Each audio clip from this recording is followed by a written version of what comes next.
Hi and welcome back to my channel, and today I am going to have a look at John Byrne's Alpha Flight #1.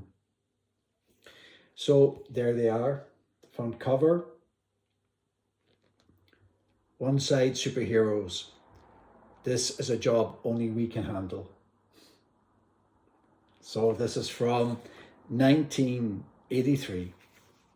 But before I get on to looking more in depth at this particular comic, I want to just look at Marvel Age #2, and this is the preview for Alpha Flight by John Byrne. So I think this might be the first Marvel Age comic that I ever got, and I got it because of this particular preview. So inside here you've got coming attractions, The Space Jammers by Walt Simonson, news, Alpha Flight by John Byrne, Behind the Lines, and Life Among the Barbarians. And there you've got John Byrne squares, Snowbird, and Guardian there down at the bottom. And there's a nice little advertisement there for the official handbook of the Marvel Universe. And Spider-Woman, and yeah, this is Iron Man. I think that was the Tony Stark alcoholic, his addiction to alcohol storyline. So yeah, it was all happening back in 1983. And then at the back we've got an advertisement for King Cole. So these Marvel Age kind of magazines, comics, predates the internet, and it kind of gives you an idea of coming attractions and what's coming up next for Marvel. And you can just read there a short synopsis of all the comics that they were releasing at the time. What was coming out in 1983? The New Mutants #6, Daredevil 197, Doctor Strange, Captain America, Amazing Spider-Man, Uncanny X-Men, Power Man, Iron Fist, Iron Man, Defenders, Fantastic Four, written and drawn by John Byrne. So John Byrne was a busy man. So he was penciling both Alpha Flight and Fantastic Four at this stage.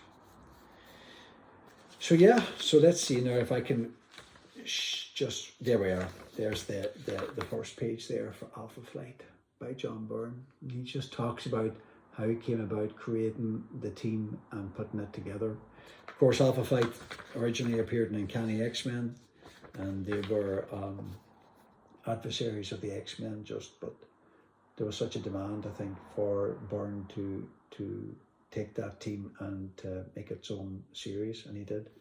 So there's Puck, Love Puck, Guardian, Love Guardian, Nemorita, and North Star, and Aurora.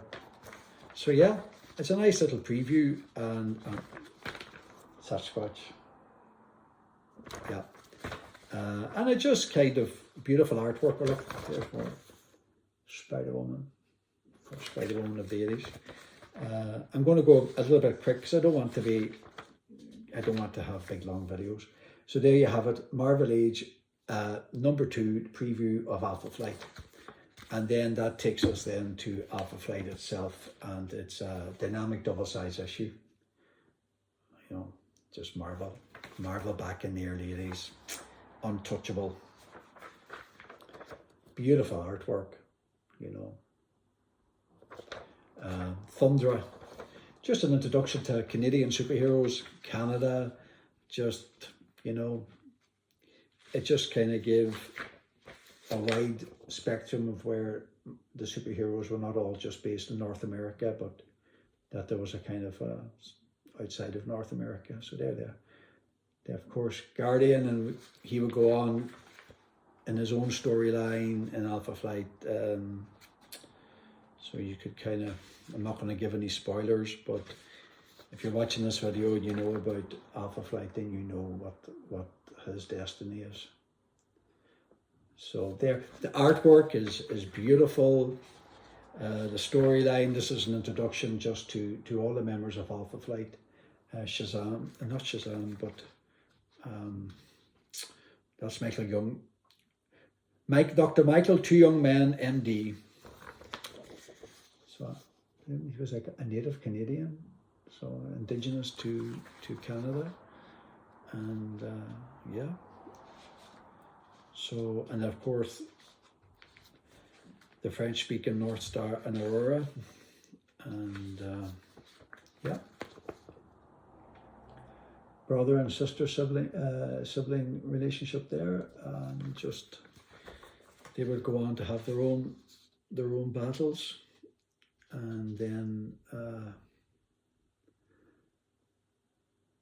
Heather Hudson married to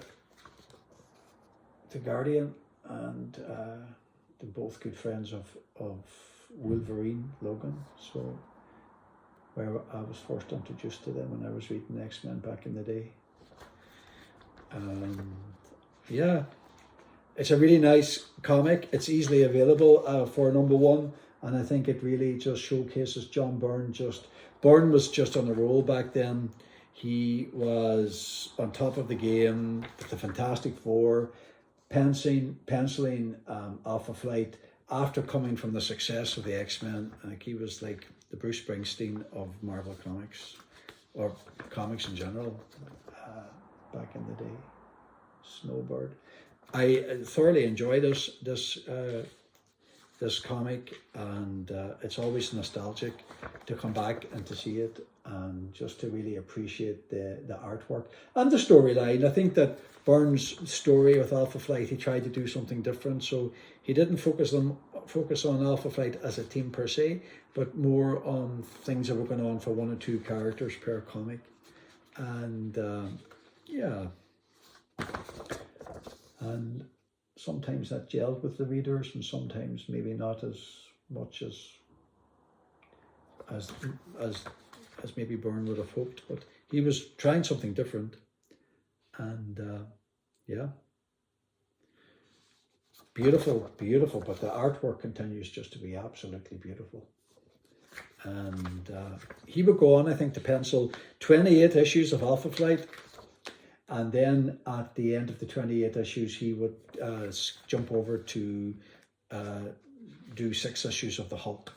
And then he would leave Marvel altogether. John Byrne would leave Marvel and go to DC to do Superman. So, yeah, you know, just beautiful.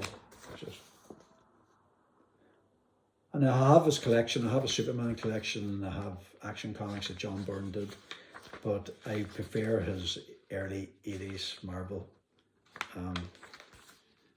Yeah, it's like the best. So this video is running way over, but I just wanted to share these 2 beautiful comics with you. And yeah, I hope you enjoyed my video, and I appreciate you taking the time to watch it. Thank you.